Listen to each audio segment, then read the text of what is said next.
Silence falls across the land. The radio hour is close at hand. Truckers haul their mugs and gin to stem the tide of mods again. And whomsoever shall be found without the soul for getting down must stand and face the hound of hell and rot inside a corpse's shell. The foulest stench is in the air, the funk of 0.22 light years, and scavengers from every tomb are closing in to seal your doom. And though you fight to stay alive, your body starts to shiver, for no mere mortal can survive the haunting call. Mike's alive.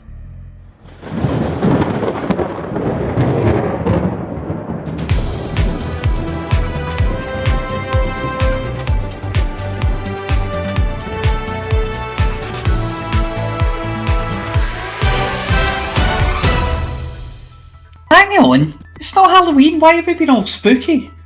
Bandwagon jumping. Everyone else is doing it. But it's supposed to be just one evening.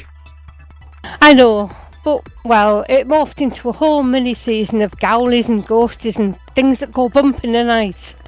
I thought that was just truckers trying to dock after too many megachins.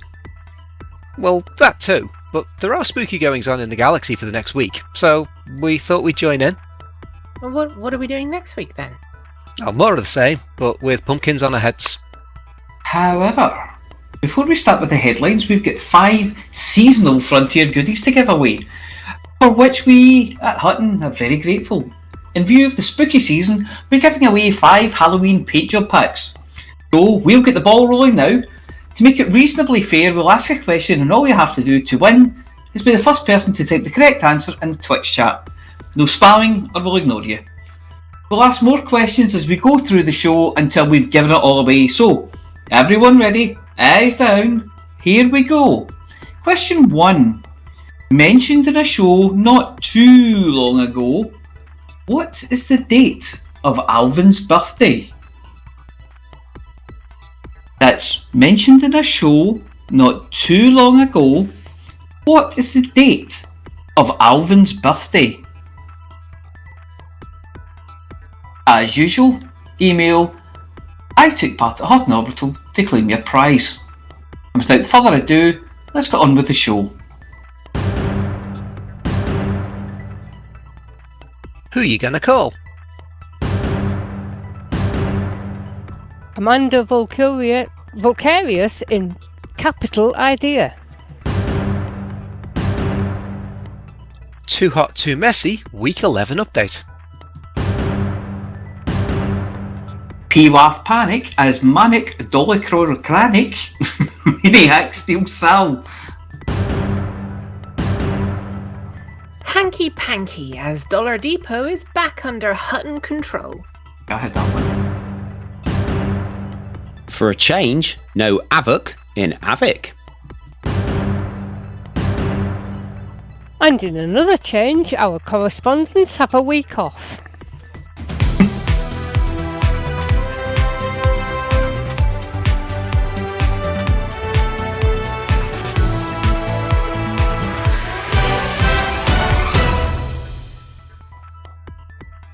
Back before the days of space travel, when humanity, other than a handful who enjoyed a view from orbit, was stuck on the planet Earth, cultures throughout the world told tall tales to explain the things that went bump in the night, whether that was the tree branch knocking on the window, or mysterious silhouettes standing just out of plain sight on a dark and misty night.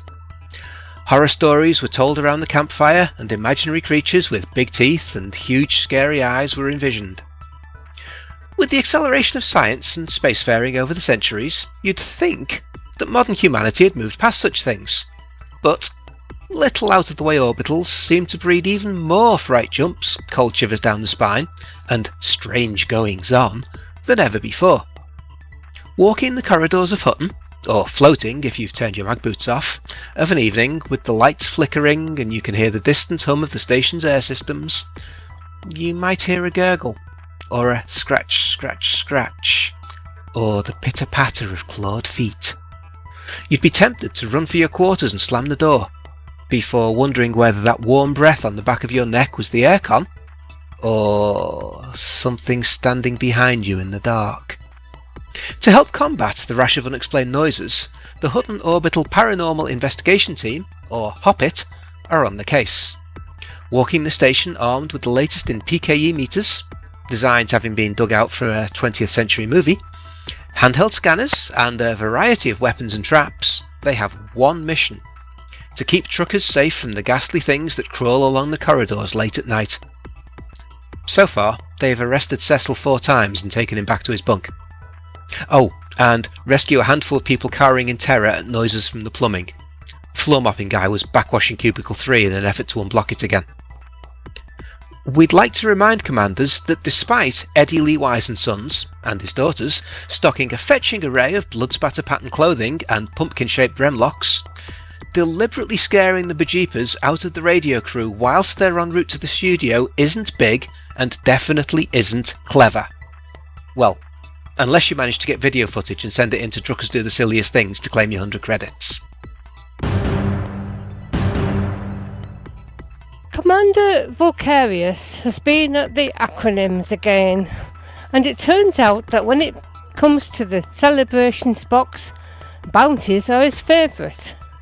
Message reads as follows: Imperial Navy Intervention and Rescue presents Intra, a new service for bounty hunters which tracks faction activity and discovers the most lucrative locations for bounty hunting missions.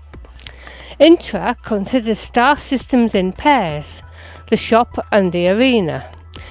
Its goal is to give commanders a shop filled with mission-bearing factions, where all missions involve a single target-rich arena. The results are filtered and ranked based on the number of factions, the presence of resource extraction sites and compromised nav beacons, the supercruise distances, and many other preferences each commander can set. Installing Intra plugin for EDMC will help with reporting arena locations and will also send bounty claim statistics. These provide commanders with a wide view of minimum, average and maximum claims sorted by target, ship and rank. Finally, unlike any other bounty hunting resource, INIV was able to find a full snapshot of the intra-search data is compiled hourly and downloadable for all. INIV welcomes reliable res data, and we are happy to merge any existing effort to catalogue reses, though we are prepared to build it independently and committed to making it openly available. Commander Vulcarius. After running it through the Translatorton and the Simplification machine, we understand that Vulcarius has created something that A. logs bounty hunting zones and B. shares them with other people with a side order of C, telling you you're in a lucrative location. Lovely.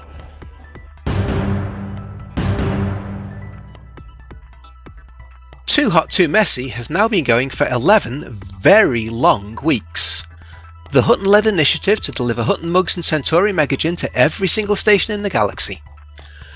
Commanders have continued to drop off mugs and gin all over the place, and this week we not only passed 30,000 deliveries, but we also saw the number of new stations added since the start go past 20,000. Delivery numbers are more or less steady this week at just over 1,000, but that follows several weeks of decline from where we were delivering 3 times that. So get stocked up, get involved, and get the momentum going. Remember, every mug counts, and you may just win a real mug by taking part. 6 new commanders and 1 new squadron joined the effort this week, taking the total to 215 pilots spread across 73 squadrons. And of course, more are always welcome. Naturally, Hutton commanders are collectively blazing away at the head of the squadron leaderboard, passing 12,000 deliveries in the week. The Winged Hussars are in second, approaching 1,500 muggings, and the Paladins are holding third with 1,280. The quartet of commanders that form the Undead are still in fourth with over 800 mugs delivered, but had he not ditched his one-man squadron, Infinite Dreamer would be fourth, approaching 1,000 mugs. In addition to delivering quantities of snot into his handkerchief this week, Commander Chicks is still out in front with over 2,600 mugs and gin delivered. Some say that he brought prismatic shields for all his ships this week. However, he's still being chased down by Nemb, who is approaching 2,000 deliveries. Commander Waller81 is closing the gap on Nemb, and lies in third with 1,600 muggings. Commander Mouse8287 is fourth, and completes the tally of those who have delivered more than 1,000 mugs. How do we know all this? Because it is tracked by the marvel that is the Hutton Helper, and updated live on the Too Hot Too Messy event page at hot.forthemug.com/hot_mess_2. At this rate, we'll have delivered a canister of Hutton mugs and Centauri Megagin to every station in the galaxy by New Year's Day. Precisely which New Year we aren't going to speculate, as we find more and more stations each week. But if everyone leaves it to everyone else, it's clearly going to take much longer to accomplish. Apart from the glory alone, there is the additional incentive in a real-world, gravity-assisted, mods-preventing Hutton mug that you can fill with tea, gin, or whatever you like, as you happily take Hutton mugs to where no Hutton mug has gone before. Any commander that delivers 10 mugs in a week, and 10 gin, will be entered into that week's draw to win a real one. Unless you already have one, of course, in which case you've been immunised against mods already.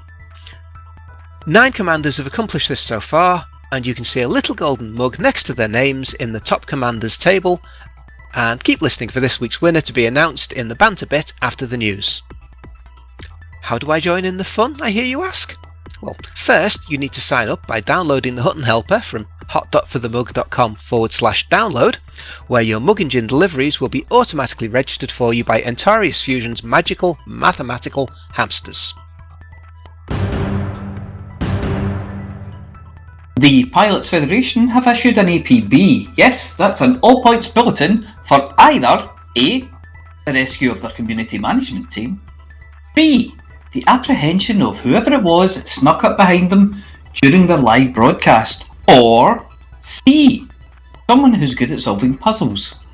As a mysterious masked stranger even appears to have approached Sal and that bloke she broadcast with and unplugged them from their decks. Security camera footage shows a fully suited figure sauntering up to them, politely tapping one of them on the shoulder and then shouting, "Boo!" Yeah, okay, we made that bit up. Anyway, at which point they held up a 20th century test card to the security camera and made off with the broadcast team. Have you seen a pilot carrying 2 rather lumpy rolled up carpets to a settlement near you? If so, get in touch with the Pilots Federation as soon as you can, as it's only 2 weeks until the next broadcast, and the alternative is that the show is taken over by the server management team. And, you know, we love Dav and everything, but he's got important things to manage, like galaxies. The Hankytron peeped into life again this week with an incoming message from Colonia, which took a couple of weeks to reach us. Apparently, thanks to the action on the parts of one of the Hanky clones and Commander Mindwipe, things at Hutton's holiday rest home out in Colonia are going rather well, and Dollar Depot is back under our control. It's a little commercial outpost, but it's one we quite like over in Tyr. There's a problem though. It has been struck by a terrible blight. All the tomato plants have withered, the chilies are drooping, and the spider plant looks like, a spider plant that's not been looked after properly, which I guess is most of them in the galaxy. Congratulations to the Hot Call team on getting it back, and we're sending over a shipment of plant food, a biohazard suit, you can argue over which one of the two you gets to use it, and a trowel.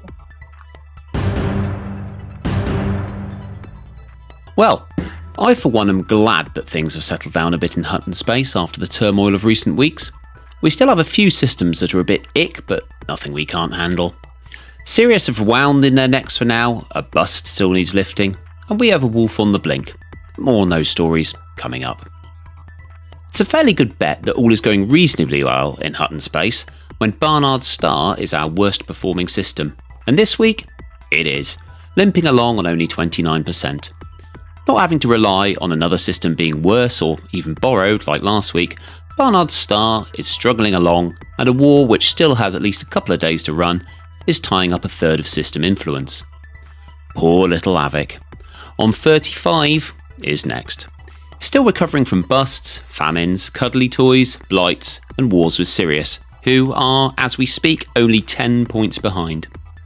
Well done to our combat pilots who put in a few shifts to defeat Li Yongru's minions and keep Avic safe for, well, another week or two. Nothing else is going on in Avic right now, so why not give it a boost, or as sure as those levelly eggs they sell in Ridley Scott Station in Zayance are, well, eggs, Sirius will be back for another go. Unfortunately, our home system, Alpha Centauri, has slumped to 36, but before you glance at your radio in concern, this is more of a function of 5 of the other factions suffering from civil unrest. No surprise since 4 of them are in famine, and 2 of them in a civil war, and 2 are bust, including Sirius. Teehee. If you recall last week, one of our friendly factions, the Gilgamesh Corps Orbital Protection, they overstretched themselves and had deposited one of their systems, LHS 450, with Hutton to look after for a while until their fortunes improved. Again, Hutton combat pilots excelled themselves by losing 4-0, thus handing LHS 450 back to Gilgamesh, its rightful owner. Here at Hutton, we'll pawn star systems for anyone. Honest Dave's dodgy filters have turned up in the Wolf 359 stations where they have broken down, leaving the system with an infrastructure failure. Just like you did successfully last week in PSPF LF2, ship in water purifiers, power generators to rectify the situation and get the system up and running again, thus making a nice profit for yourself. Who knows, there may be a 50 million credit mission lurking in there too. The 2-week famine that we reported last week in LP 52539 was finally cleared, but it broke the finances of the system, which went bust, and folks weren't happy about it, but in the last 2 hours, the situation has been rectified and the system is now back to normal. Well done to those who turned this around. The blight that started it all in LP 52539 has spread to LP 53281. So ship in agronomic treatment to clear it before it gets out of hand and ends up like LP 52539, famine, bust, and civil unrest. At the overachieving end of the Hutton systems table, we have just 3 systems above 60%, and thankfully, we aren't looking to expand anywhere soon. So the main priority this week is to truck something to Wolf 359, truck in power generators, water purifiers, to give them a helping hand.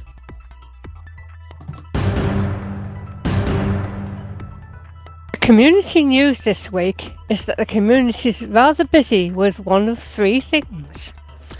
They're either looking at Stargoids and seeing if, like Galnet News Digest Maestro Witherspoon, they can make the number 5 look like the number 6 after a counting incident, or trying to make it look like an 8, which we're sure is the real number, or mugging and ginning things, or trying to turn the letters T, F, Z, I, R, Q, R, L into something resembling an answer. But other than that, our outside broadcast correspondents appear to be having a bit of a week off this week.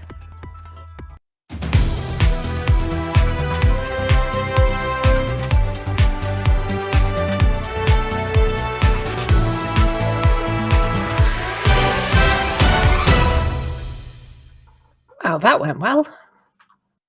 Seamless. So let's recap the first question, will we? We'll just scroll back up and we'll recap that first question because we don't have a correct answer yet. See, this is really fun. I love this. I find out what that question was because I know it was me that read it out, but right at the start, wasn't it? So here we go. Mentioned in a show not too long ago, what is the date of Alvin's birthday? We don't have a correct answer yet. Really? Can we list the wrong answers? And then point and laugh? I can't. Somebody else might be able to. I would love to point and laugh, though. The point and laugh's that's what I'm here for. So, no, and No, correct. that's I mean, just- we're all truckers. We should know Well- Alvin's birthday. Why yeah. are we on slow mode? The chat's slow enough. It's just you that's in slow mode, I think. Mine tells me it's in slow mode. But Yeah. Just scroll down to the bottom and it'll go fast mode again. Right. So, what are we going to do? Are we going to leave that question I think we just need. open? for Yeah, we people just need to answer? let it hang there until we get a correct answer. Okay. And then, I think. I guess if anybody gets us the right answer during the show, live in chat, that's great. But Yeah. if not, then they can email it in. The email to itookpart@huttonorbital.com. First correct answer wins themselves a snazzy prize. And what is that snazzy prize? It's a pyjama pack. Oh no, paint job. Wrong kind of PJs. Yeah, wrong kind of PJs there, definitely. Oh, I want Do to we have- delete pages. Do we have an image of the PJs? Oh, they're a bit gorgeous. Oh, that's also known as Dun, Cubicle dun, 3, dun. malevolent gas. So these are Halloween gas. PJs. They are. Ooh, fancy. Mm. It's almost It's Halloween. almost yeah. It's the right month. This is the Halloween month. Ooh, that's fancy. That's real nice. I'm surprised that David didn't grab them, with them being purple and all. aye. Yeah, but you couldn't actually see that they were purple, could you? That's true. Mm.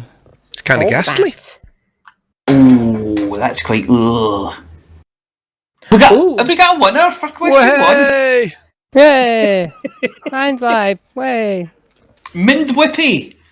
You know, Well, I think, congratulations, Mind Wipe. I think it's because they saw the just the luscious PJs Yeah. and thought, okay, fine, I'll answer the question if it means I get Yeah. one of those. When they thought it might be a scummy mug, they weren't interested, but Yeah, well, that's one thing. That's very possibly what happened. Okay, well, we go to question 2 then. Right. What is question 2? I thought you were going to do question 2 and you're not going to do. Yeah, Do you want you me do. to do- question. Yeah, you Okay. do question 2. All right, then. Everyone listening? I'll take that as a yes. After Alpha Centauri, which system did Hutton expand into first? I'm going to repeat that. After Alpha Centauri, which system did Hutton expand into first? And you can answer either in chat or you can email us at itookpart@huttonorbital.com. Hooray! That's not bad. We got. Well, maybe they did not hear the question after all. Yeah, but. Hello? well, people seem to be guessing. Oh, wow, People seem to be okay. guessing, so Well, that was So quick. I will suspect that they can hear you. I would have got that wrong. I thought we expanded into George's pants first. Same No, as George's Hutton. pants was later on. Took us ages to get into George's pants. As it were. Yeah, I've so to heard speak, he's to not coin that easy. phrase. It's not easy Yeah. to George's pants. Yeah, it's easy. A couple of Centauri Mega Gins and you're on. Congratulations. So there we are. We got a winner, Commander Aiden. Nice. So, did anyone see the Frontier live stream? No, Yes, I didn't. Bits of it. I saw it. I caught it between a couple of meetings, and all I seemed to catch was them playing anagrams. Oh, okay. Were there any exciting revelations? Yeah, there was the revelation that Chicks is too damn good at anagrams. Yes, Congratulations, by the way. yes. Congratulations. Oh, did you win something nice? He's not here. He's not here. He's gone off. Well, there were some nice paint jobs again, so let's see if we can get some of them up on the screen. Autumn Topaz and Autumn Sapphire. I think that's Autumn Topaz up now. I went to school with her. Autumn Topaz. That's quite nice. That's pretty. And then... Yeah, I definitely stayed on for long enough to catch all of those, because I might have sort of left it watching after I went into a meeting. So I may not have been watching, but I was definitely watching in spirit. It's on at a bit of an awkward time, I find. Always used to have two desserts at dinner hall. I love the blue and teal. Yeah, that is nice, isn't it? Yeah, Chicks isn't feeling awfully well today. He's, as we mentioned earlier, filling handkerchiefs with mucus, so he's not speaking a lot. When you hear the coughing and bodily effluence noises in the background, that's Chicks. That's Chicks every week. Usually, it's hard to get a word in edgeways when Chick's up to standard, you know. Yeah, that's probably why they think he's muted tonight. I was surprised when you mentioned malevolent gas, because that's him every week as well. Oh my goodness. There he is, spreading his mods. His Halloween cheer. Well, I do have another paint job I can show you, the Malevolent Ghoul. So the Malevolent Ghoul will be coming up in a moment. So if we all go, ooh, that's pretty now, and then stare at our screens until we catch up with it in 30 seconds' time, then... Imagine one of those coming over the horizon. Ooh, there they are. I like them. Scary. Oh, they look nice. Yeah, I didn't. Yes. And then the next one coming up, the Nocturnal Hex, I think that's the one that the anagram or the Hangman winners won. I like that. That Malevolent Ghoul, though, really stands out on the ends. It does, doesn't it? Yeah, they're a bit gorgeous, those. I'm glad I stayed on long enough to get them. Pumpkin-y. Now, this is my favourite so far. I love that orange. That is pumpkin-y. So it's the purple version of that we're giving away, which is also rather nice and a little bit more combat friendly. It's a bit darker, the purple. So maybe people will like it. You never know. I mean, we got 5 of them to give away, so... Oh, Mindwipe says he doesn't want his prize. But Mindwipe! Why answer the question? Come on! They're absolutely gorgeous. It's the purple version. It's the one that's on screen now with an asp. It's a pack of 4 of those in you must take it. You gotta have this, Mindwipe. You won it. It's yours, Mindwipe. Take it. I mean, if you're really sure you don't want it, there will be a fight in this studio where we'll try and get your copy. But all I'm saying is, I'm a biter. That's all I'm saying. I taste lousy. Yeah. No, sorry, I've got lousy taste. It was one of the other. Yeah, it was one of those, wasn't it? Go on, I'll have it for my birthday. He held on just long enough to be polite and then buckled. Did I mention it's my birthday next week? Yeah, it's my birthday. It's mine tomorrow. It's mine the week after. It's my birthday tomorrow because the quiz is on as well. Yours isn't tomorrow, mine's tomorrow. Oh! Shouldn't we be singing you happy birthday, man? Oh, yeah. Oh, yeah. You'll be sorry you mentioned it now. Are the Hutton Choir ready? Me. La la la la la la la la la la la la.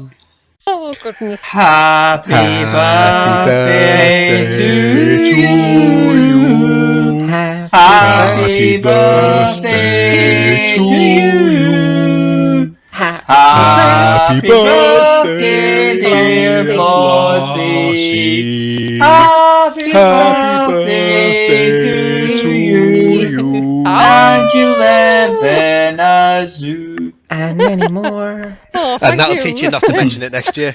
Yeah. Yeah, right. Thank you. Thank you, everybody. Yeah, you can all put your headphones back on now. The Hutton Choir strikes again. I think we're getting really good at being completely out of tune. That's one of the best I've heard yet, actually. Yes. I was perfectly in tune, I'm just not sure what with. Oh, dear. But we were very good. You were very good. That's because I take my headphones off, that's why I thought we were very good. Actually, I think some of the notes we hit probably weren't really notes. We didn't hit any notes. We hit something. We hit something. Yeah. The sound barrier possibly, but we did not hit any notes. It's no worse than the show notes, to be fair. Yes, the notes are now bruised and battered and will be turning up at A&E shortly. Anyway, right, where were we? Yes. We were here for a reason, weren't we? there's an in-game murder mystery event with prizes going to be coming up in the next few days. So we need to keep... there was a Galnet announcement just at the end of the show, and it was referred to earlier on in our show about somebody sneaking up and kidnapping and slaughtering all of the poor presenters. Yeah, absolutely. But apparently there are going to be details on their social channels over the next few weeks. So, I imagine it'll be less than a few weeks. I imagine it'll be the next few days. So that could be quite exciting. Will there be anything on their anti-social channels? Because otherwise I probably won't see it. The way we sing, I think we are the anti-social channel. Yeah, we are the anti-social channel, yes. Oh, dear. So, dragging the show along, were there any stellar screenshots this week? I think there was there were some quite good ones. Yeah. Were they spooky? Spooky, yes. Were they scary? Did they chill you to the bone? They were fairly scary. Some of them, I think. I'm just trying to think of them now. But yes, there were quite spooky ones. More to the point, did anybody we know win? That's a no then. That's going to be a no, isn't it? The only winner in the whole thing was Chicks with that paint job. All right. Yes. And I'm not the least little bit jealous. Yeah, well enough to keep delivering mugs, well enough to go on there and win a paint job, but not well enough to deliver his speech earlier. Yeah. I don't know. Yeah. I mean, Alex Turner did a bit of a stellar screenshot. Did you see that one? Oh yeah, he I heard about it. He drew something unusual with his SRV tracks, didn't he? No, not that. And not what all of the filthy minds in chat are thinking. Was it a penis? Yeah. No. No, it wasn't for once. It was not. Yeah, that's what I did a cock and balls. I drew a cock and balls in my mind once. It was pretty good as well. I was quite surprised at how well it came out. Although one of them did look a bit bigger than the other, and I just thought, get to the doctor with that, pal. Yeah, it's good, that one. Yeah. Impressive The little pumpkin. pumpkin. Yeah. I don't know how to do it. Skills. How do you not leave tracks? It's... Yeah, when Alec Turner's in an SRV and getting somewhere in a hurry, he spends more time in the air than on the ground. That is, you can just see. That's how we get the gaps, is it? Yeah, you can see the SRV in there. It's pretty big. The pumpkin head is pretty big. Yeah. Yeah, it is. I can never draw things with mine. I couldn't draw that well with a pen and paper, let alone with an SRV on a planet's surface. I couldn't draw that well with an artist sitting next to me to draw it for me. It's art. It's art, Jim, but it's not as we know it. There we go. That's very nice. That is really clever. Quite a lot of skill in that too. Right. Right. Is it time to announce this week's Too Hot Too Messy mug winner? Oh, cheers.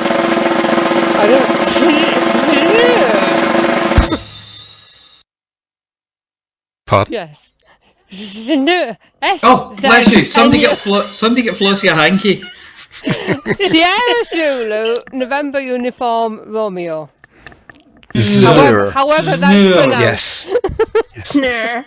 Yes, if Snur would like to write in with the correct pronunciation, we will apologise next week and sort it all out. But in the meantime, please send your details to the email address I took part at huttonorbital.com and we'll get the mug sent out to you.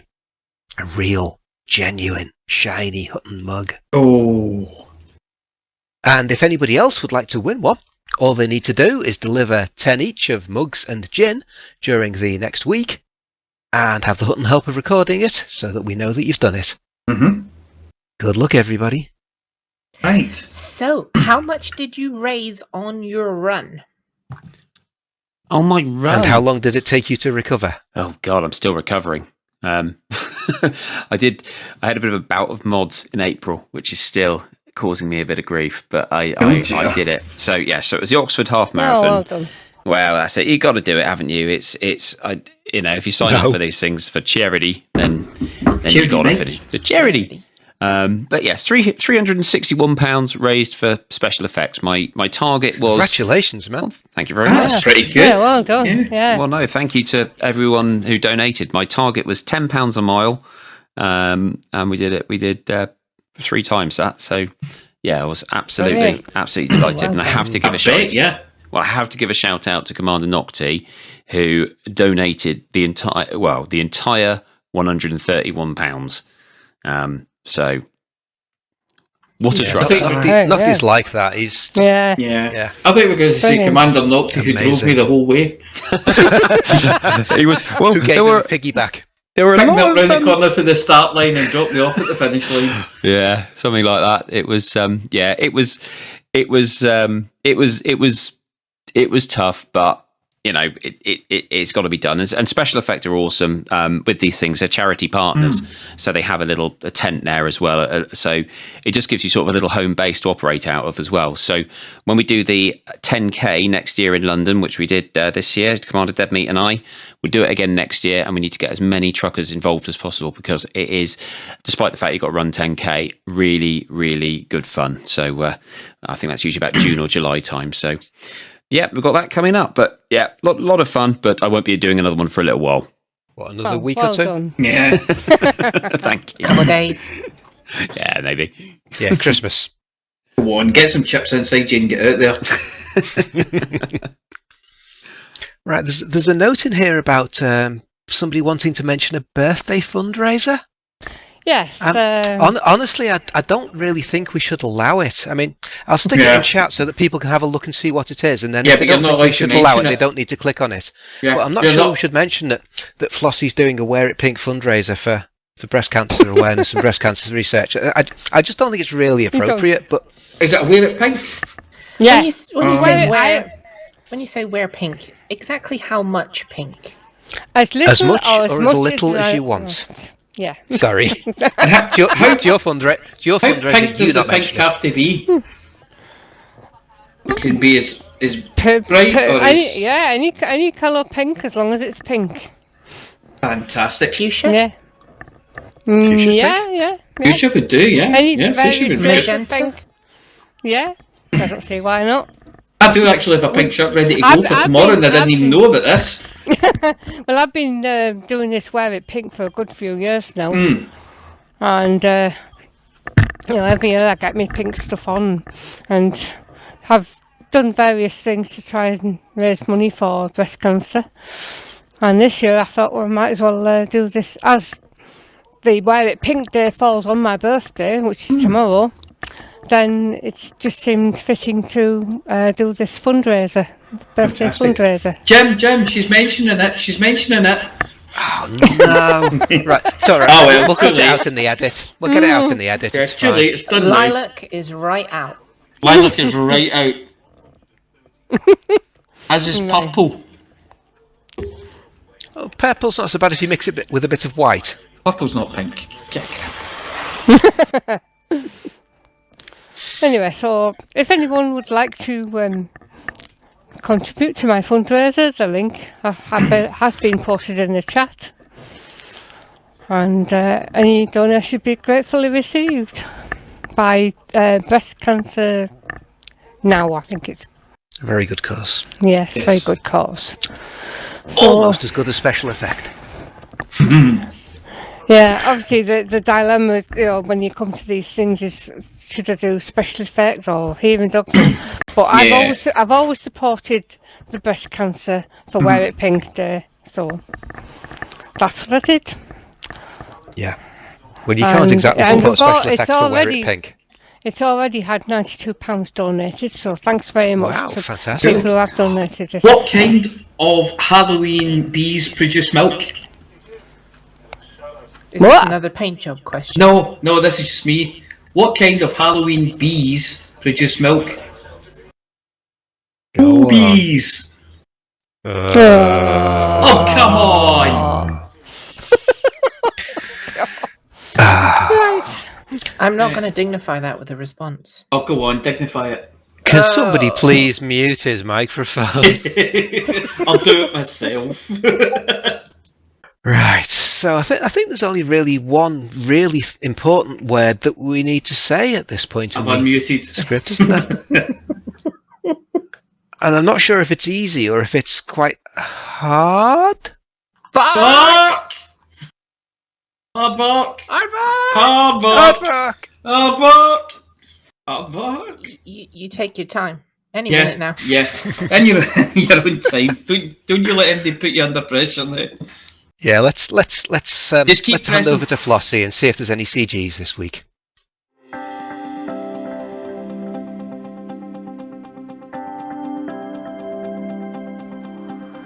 It's Flossy.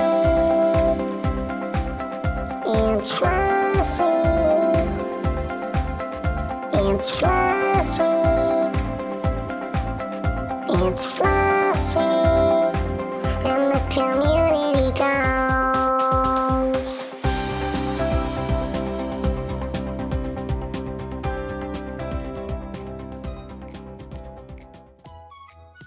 There were no CGs to report on last week. New CGs starting today. The Governor chases Xenopeace megaship and protect delivery transport in Andervandle. Federal Governor Dalton Chase requests deliveries to the Andervandle system to establish a Xenopeace envoy vessel. The initiative, spearheaded by Chase, a member of the Liberal Party who is currently campaigning for a congressional seat, intends to provide a megaship for use in Thargoid advocacy project operations. He announced, "The Federation's leaders are sworn to protect its people, yet our aggressive interactions with the Thargoids have placed entire systems in great danger.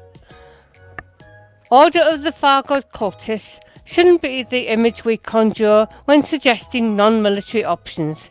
It's time to prove that we possess the capacity for peaceful relations with other species." The megaship, established on behalf of the Thargoid Advocacy Project, will lead a non-partisan diplomatic mission representing humanity's call for a ceasefire. Its purpose is to find ways to communicate with the Thargoids and make peaceful overtures. Imagine it. Diplomatic channels between different races. Peace in our time. Lend us your support to lay this foundation for a more harmonious future. Deutsche Elite Pilot and Interstellar has agreed to host the Pro-Peace Megaship Initiative and will organise payment for shipments of computer components, semiconductors and titanium. To protect deliveries, Deutsche Elite Pilot and Interstellar will also pay a premium on bounty vouchers for all wanted ships. The campaign will end on the 27th of October, and if the final target is met earlier than planned, the campaign will end immediately. To earn rewards, you must sign up as an active participant before handing in computer components, semiconductors, titanium, or bounty vouchers at Blenkinsop Hub in the Andervandle system. And that's it for this week's CG News. Flossy told you what to do. Thank you, Flossy. Now, before we hand over to the Ben and Jerry of the news world, remember, in space no one can hear you ice cream. It's time for question 3. Yeah, get your booze in, come on. That was so bad. It was bad, yeah. I was forced Get to me read booze it. in, okay. It was worse for me, I had to read it. Anyway, it's time for question 3 in our Halloween paint job giveaway. Now listen closely. Question 3. In which system did Hutton get its first large pad? In which system did Hutton get its first large pad? Now, it's Beetlejude and Witherspoon with the Galnet News Digest.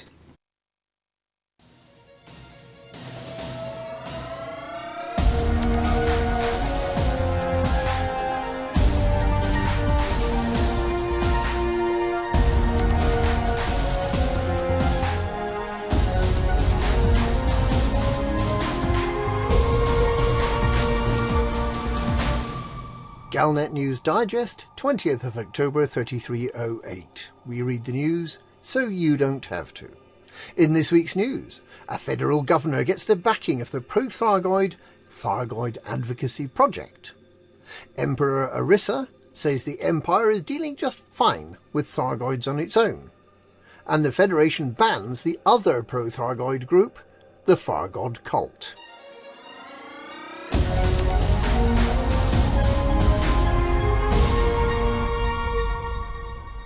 governor of Andavandal Planet 1, a rather charming Earth-like world that for some reason never acquired a name, has announced he's running for federal Congress. There's nothing unusual about that. The unusual part is he's running on a Peace with the Thargoids ticket. The young and dynamic Governor Dalton Chase uses social media far more than many of his older colleagues, and his radical views have gained him significant support from younger voters. Dalton appears on the mainstream media, but his face also appears frequently on Ice Casts, which is where he first voiced his support for the Thargoid Advocacy Project, using the catchy slogan, "Communication, not extermination." It's unusual for any federal politician to speak of the Thargoids as anything other than battlefield enemies, and it is by no means clear whether this radical rethinking of federal popular opinion has any chance of success, or indeed, if his campaign promise to open diplomatic channels with the Thargoids is even possible, let alone desirable. The Thargoid Advocacy Project has endorsed Chase, but the pro-Hudson Soul today describes Dalton and his followers somewhat pejoratively as alien lovers. Federal security forces continue to question Thargoid cult members over their alleged treason, and Secretary of State Lana Berkovich is progressing legislation to outlaw the cult. But there have not as yet been any moves to ban the secular Thargoid peace movement.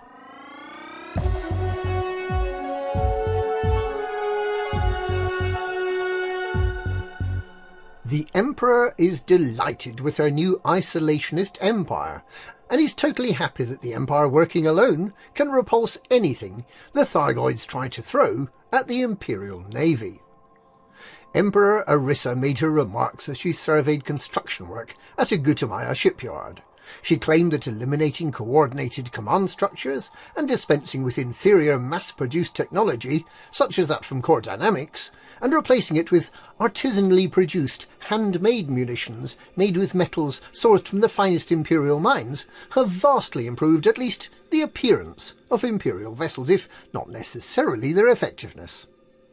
With the ships lost in HIP 22460 replaced by gleaming new ones, and with shiny Imperial cadets to crew them, the Empire has, in the opinion of the Emperor, never been better protected. Given the Emperor's unwarranted self-congratulatory hubris, it seems quite likely there'll be a Thargoid attack on one or more Imperial systems within the next few days.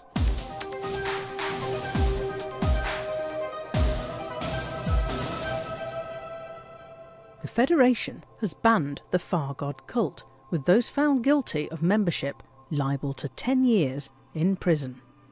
President Hudson has signed into law the act introduced by Secretary of State Lana Berkovich, which extends provisions in the federal accord that ban federal citizens from providing aid to enemies of the state to cover the Thargoid Doomsday cult, which worships Thargoids as heralds of their deity, the Far God, which they believe is coming to destroy humanity.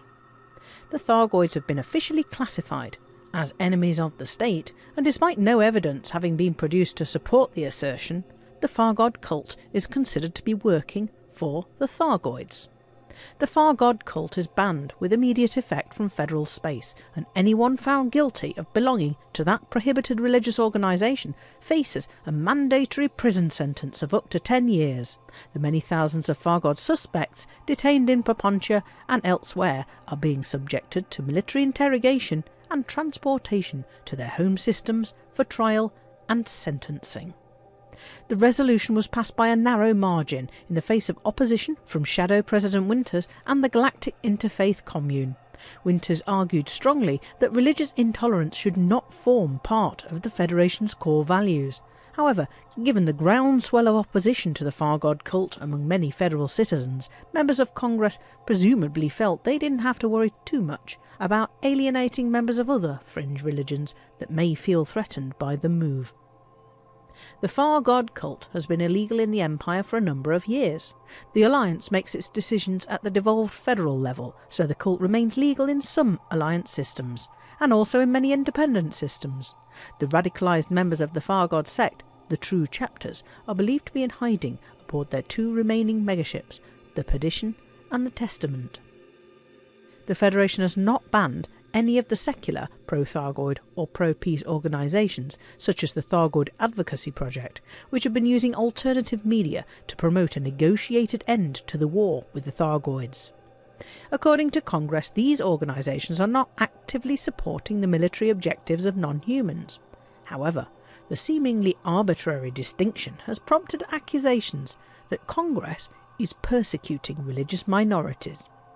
Professor Albert Ezro is reported still to be working with Ramtar and Ishmael Palin to understand the possible breakthrough in communication with the Thargoids following the claims of Xiao Jin Ai, the former Azimuth test subject D2, that she could understand the so-called Thargoid roar. With two of the unidentified interstellar phenomena, Stargoids, only 700 light-years from Sol, the need to understand the Thargoids' intentions is becoming increasingly urgent. And that's this week's Galnet News. Galnet News, we read the news so you don't have to.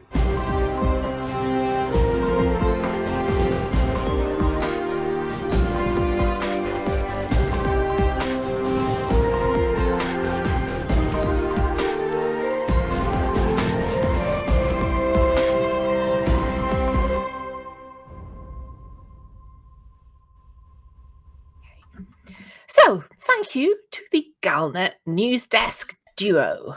Now, before we go over to Mia Harkness to find out who did most of what this week, we're going to ask another Halloween giveaway question. The first three were very Hutton-centric. And if you're not a Hutton trucker, why not? So, if you're not a trucker, you might have found those a bit tough. So question 4 will go to the best, funniest, most appropriate answer to the question. Best will be decided by the radio crew. Their decision is final, so no correspondence will be entered into, because, you know, they can barely read, mostly. Anyway, so here is question 4. What is Cecil's favourite tipple? I'll repeat that. What is Cecil's favourite tipple? There is no correct question for this, so see what you can come up with. Best answer wins. So, put your imagination hats on whilst we go over to Mia Harkness with this week's Hutton Helper results.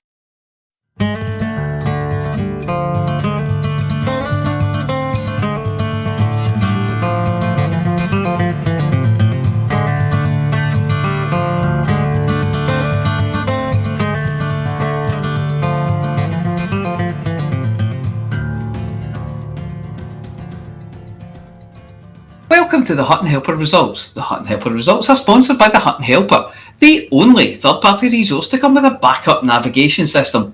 Well, it's an angry old woman who'll shove you towards whatever star she wants you to go to. This week we have the following events: the Getting Away From It All Cup, the Put Your Hand Up and they might let you have a go of being in charge Champion of Champions Championship, the Deja Vu All Over Again Deja Vu Trophy, the removal van with the engine running Charity Shield, the no, everything's fine, just try to ignore the brown streak behind me challenge, and the Car Ride to the Palace People's Choice Award. So, toe the party line or else, jump before you're pushed, and never ever answer a direct question. The Hutton Helper results are: Cometborn jumped 79,000 light years to come first in distance travelled. Chris, 1984, sold 23,000 tonnes of cargo. Montgomery Python is our top mission runner with 232 mission points. It's Alex Zuno again, and she's handed in 999,999. Start that again. She's handed in 999,999,999 credits worth of bounties. Again, it's Strange, handed in 610 million credits worth of combat bonds, and 999,999,999 credits worth of bounties. Delivered 171 people to their various destinations. So that's decals for Chris 1984, Lang Grapper, Sidekick Bob for Cargo Bought, and Ferrolux for Thargoids Destroyed. Please email i2part@huttonorbital.com and arrange to collect your Hutton decal kit, which this week consists of a compass, a map, and a false arse. There have been 21 Hutton runs in the last 7 days, and the top 5 times are Impala Mark, every week, 1 hour, 23 minutes and 2 seconds. Intosh, 1 hour, 23 minutes and 41 seconds. Myopic Eagle, 1 hour, 23 minutes and 54 seconds. Norbert Patenod, 1 hour, 23 minutes and 58 seconds. And Bandicoot, 1 hour, 24 minutes dead. Well, that means 1 minute, 24 seconds dead on, he's not dead. Anyway, there's a whole galaxy of stuff out there needing man-handled or woman-handled, smeared, drained, deflected, irrigated, sniffed, snuffled, postponed, hidden from, flipped, mistranslated to and from Spanish, chilled, mugged, chinned, shipshot, rescued, looted, repaired, destroyed, bought, sold, squeezed, inflated, burnt, frozen, liquidated, evaporated, sandblasted, sponged down, smelled, licked, extruded, discombobulated, recombobulated, headbutted, pilfered, rubbed, compressed, enveloped, siphoned, regurgitated, strained, fermented, poached, interrobanged, upcycled, violently downcycled, spelted, loved, adored, cherished, and probinated. And you can earn yourself a very fetching Hutton decal for doing it. To get involved, you just have to go to hot.folderol.com and download or sign up for the spectacular Hutton Helper, available in 3 exciting formats. Let's face it, anything has to be better than getting a visit from the men in grey flight suits. Anyway, that's it for this week. Back to Studio 5.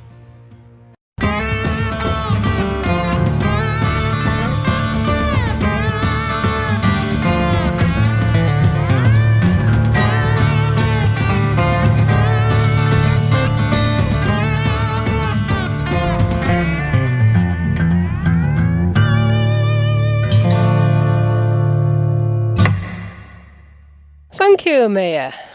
Do we have an answer for question 4? There's been a good number of Several. answers. Maybe we should all pick our favourite and then Flossy can judge. Oh, May, no. I've been busy, so I'm going to have a look back through them.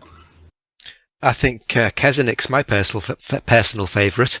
From the sounds of this show, they think it's mushroom tea. I I think he's on the mark tonight.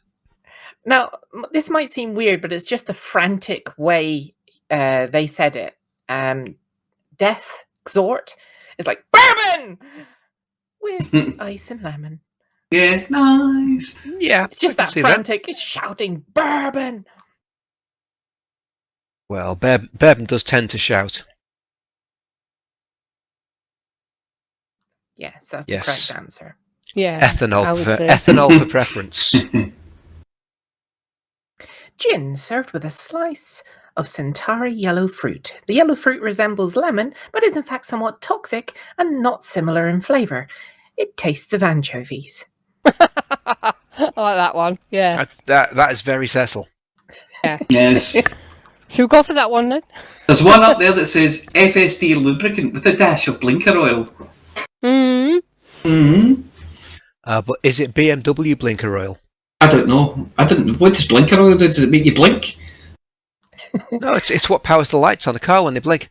Oh, okay. Vin du Leon. Vindulen. Vinduleon. Windulen. Winduline. Winduline. Yes.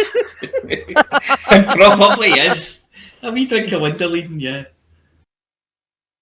That's why when he burps, pink bubbles come out. At the end of the night and the end of the cabinet, when you can't tell whether it's the liquor cabinet or the cupboard under the sink, it could be anything in the bottle. Welcome to Cecil's bar. Gets the glasses nice and clean, though. Yes. So, No. Flossy, who's the winner, do you think? Oh. You're the birthday girl, you get the blame. Oh, great. Thanks. I think I like Happy Moon Monkey's answer. It's a good one. Yeah. Yep. The gin. Gin with a slice of yellow fruit. The simulating flavour Yes. taste of anchovies. There's a niche answer. I don't know if anybody will get that one. Perno, ouzo, marmalade, and salt. Yes. I don't get it. Yes. Known as the Esther Branson, because it pulls your gums back over your teeth.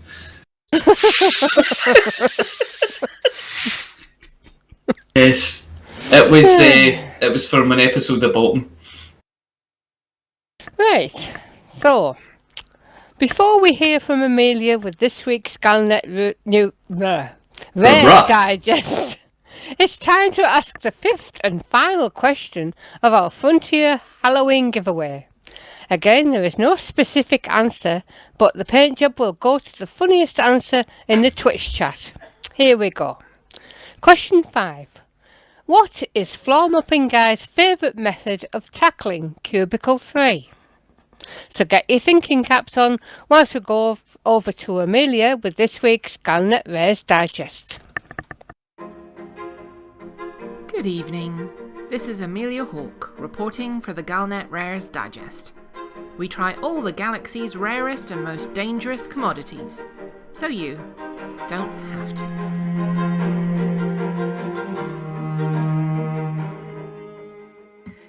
This week, I'm visiting the 17 Lyrae system. I've been invited to Langford Enterprise to a seriously high-tech facility to gain an inside look at their patented rare item. In order to enter the facility, I've had to scrub down, and I'm wearing a suit that prevents any foreign particles interfering with the manufacturing facility. Even with the suit on, I've had to stand under a field that's removed every mote of dust from the air and all of my surfaces. This place is clean. The air is so free of any particulate matter, the colours are bright, and everything looks crystal clear. Apparently, I'm here to witness the creation of the latest ultra-compact processor prototypes.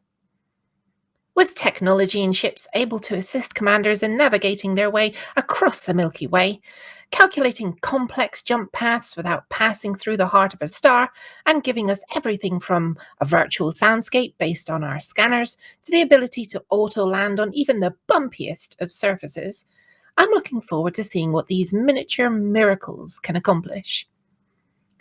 Though, don't misunderstand, these aren't silicone wafers, doped semiconductors, or even superconductors. This is the latest in the meld between machine and biology. And they're tiny. What's more, they're designed for your kitchen. Yes, they're that kind of processor, a food processor. The staple gift given to all those weddings you've been to by some kindly aunt who thinks all fresh-faced couples need the latest in kitchen appliances. The kind of thing given away on game shows alongside the cuddly toy. However, at these prices, the Ultra Company processor prototypes are aimed much more at your gourmet chef, the kind that has all the toys, and builds your plate of food with tweezers and a carefully placed swoosh of something tasty, and micro herbs. Your traveling space chef doesn't have space to be lugging around a food processor to slice, dice and blend, chop, or otherwise high-speed whiz their latest gastronomic concoction. They need something more portable, something small, and something in keeping with the precision by which they prepare their meals. Slices accurate to the micron, strips exactly the same length and at an atomic scale, sauces blended to the exact consistency required. And this is where the ultra-compact processor comes in. With traditional processors, the food goes in and the processor stays on the outside, unless you don't put the lid on right. With the ultra-compact processor, the processor is placed on the food, and with a wave of your datapad, pre-programmed with how you want it prepared over the top, it does its thing. It looks like a single grain of rice, a few millimeters long, slightly off-white, and made of a combination of incredibly complex bioengineering and technology. It quite simply buzzes into life in a blur, then when placed on a bit of cucumber. And then you have a perfectly sliced, perfectly thin, and utterly uniform slice of cucumber. Place it on top of a bowl of ingredients, being turned into a sauce for that exotic swoosh on the plate. Program in the desired consistency, and it gets to work. The contents of the bowl liquidizing before your very eyes. Once it's done, just lift it out with tweezers, and then serve your meal. I mean, it's fascinating to watch it work. Foods are sliced and diced before your eyes as if by invisible knives. Apparently, it uses ever so tiny lasers and monofilament wires to achieve the desired effect. Having seen the facility, and each one of these tiny grains being carefully assembled under an electron microscope, I'm being treated to dinner by an experienced master chef who's preparing a 6-course precision banquet for a number of food critics and, well, me. The first course, Altarian beetroot, prepared 3 ways with micro-herbs. This is a visual delight. It looks like one of those kaleidoscopes you look at as a child, with every cut and every angle absolutely perfect. It's tasty. It's tangy. It's not very filling. I'm glad there are more courses. The critics are all nodding. They're taking notes on little pads to one side, and the master chef is, well, he looks visibly relieved. The next course is a small ramekin with what looks like a risotto with finely chopped strips of spring onion on top. The chef's preparing it at the table and taking extreme care when placing his compact processor. We watch it work as a piece of theatre, and he carefully takes it back out with the tweezers before assembling the final dish in front of us. The chopped items could be cloned pieces. They're so similar. And when combined with the rice and the wine and the stock and the rare mushrooms, well, one mouthful, I'm in flavor heaven. 2, and the whole pot's gone. The texture is perfect. Oh, the critic to my left, though, he's frowning. Oh, well, he does not look well. I wonder if he's got allergies. Well, he has turned the most astonishing colour and... oh, my. Oh, he's fallen off his chair. He's clutching at his belly. Oh, the master chef looks really panicked. Oh, he's gone back to the box with his ultra-compact processor, and then he's inspecting it. Oh, no, that's not a processor. That's a grain of rice. Oh, meanwhile, the critic is writhing around, and he's beginning to fall apart, quite literally. This is horrific. He appears to be being sliced from the inside out. Well, there are perfect millimeter strips. I suspect that this was not the best demonstration of the capabilities of this tiny machine. Holy hell. This is Amelia Hawke reporting for the Galnet Rares Digest, and I've just seen a food critic, Julie End, from the inside out. So you don't have to. Hang on, has anyone found the ultra-compact processor yet? What's that buzzing noise? Oh, crap. Okay, get me out of here. It's chiffonating the table.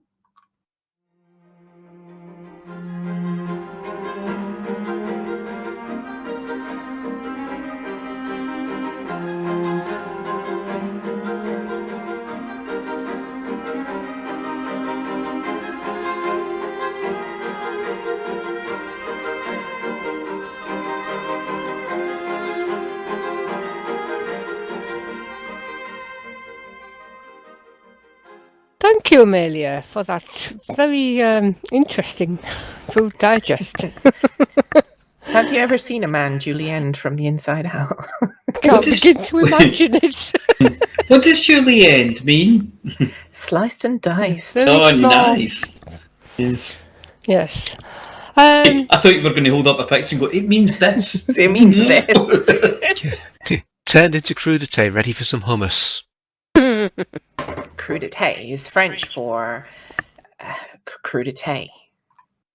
Yeah. Right. Question 5. Did we have any good answers? Do you have any good answers? That was question 5, wasn't it? Yeah. What That have was we? indeed question 5. Anyone seen any good answers? I've been too busy typing them in. So the question was, what is floor mopping guy's favourite method of tackling cubicle 3? I think my favourite of Mia's answers was 10,000 mousetraps in a ping pong ball, Yeah. which sounds like something out of a game of Cards Against Humanity, but It does, yeah. Yeah. I saw it in an episode of QI once. It was brilliant. So who answered that then? Yeah, who does that? that was Mia, Well, unfortunately. that was me. so- I can't win. Void. Ah, Ever. I can't ever win it. that was such a good answer. Yeah. Right, so have we had any other decent answers? Nuke the entire cubicle from orbit. It's the only way to be sure. The I women, like that's that one. chicks. Good. You can't win chicks. You're the radio crew. That was a good aliens He's reference, though. already won something. No, on your page up on the front of your live stream. Shish. Smears himself in Vicks Vapor Rub and runs in with a big lump of uranium to clear it out. Yeah. That's you again, Mia. That's me again, yes. The really weird ones are always me. Of course. Have we had any? Commander Commander Volcarius. Absorbent spiders. Yeah, that was a good one. That was very... That wasn't me, and that is weird. That was from someone called Kesenik.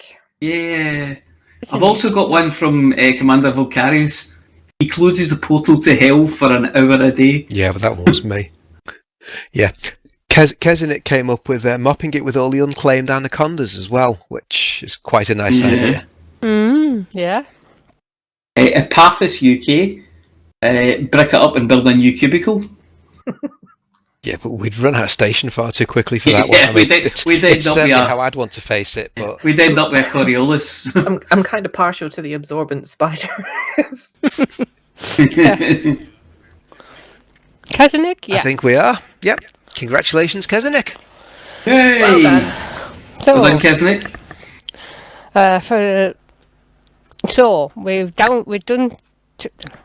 Well done to our 5 winners. Yay. Mind Wipe, Mind Whippy. Yenix, Happy Moon Monkey, and Kesenik. Yeah. I don't know why you keep pronouncing it Mind Whippy. Mind Whippy, that's How it's spelled. To collect your paint jobs, the codes will be sent by email, but you have to email us on itookpart@huttonorbital.com. That's itookpart@huttonorbital.com. You lucky people. Are you ready? Or you could say, For the mug! For the mug. For the mug. The mug.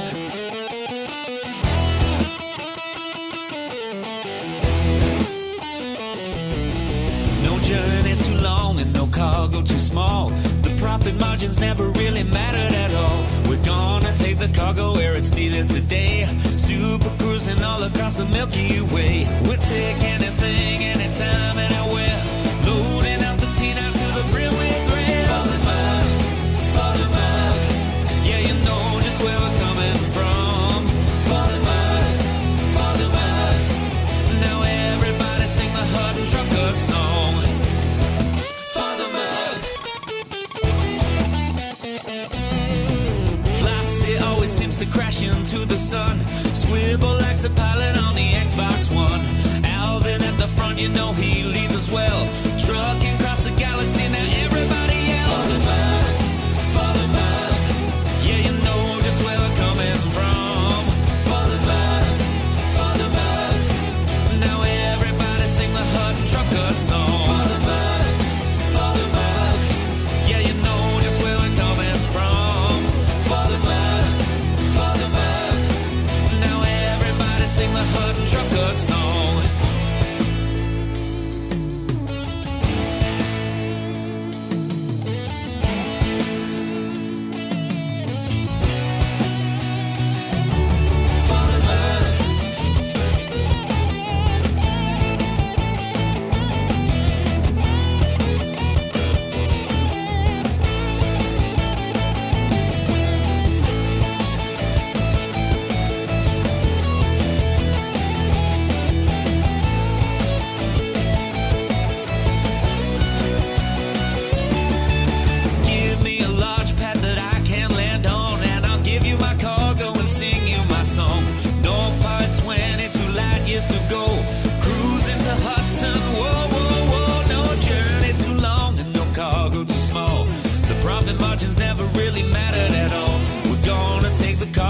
it's needed today. Super cruising all across the Milky Way. We'll take anything, anytime, anywhere. So shout it out loud like you don't even care. Father Buck, yeah, you know just where I'm coming from. Father Buck, now everybody sing the Hutton Trucker song. Father Buck, yeah, you know just where I'm coming from. Father Buck, now everybody sing the Hutton Trucker song.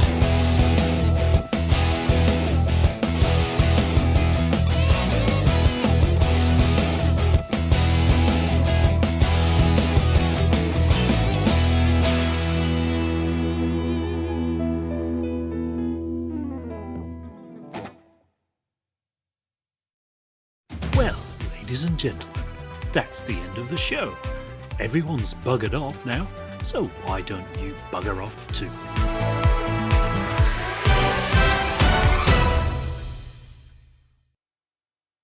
Seamless.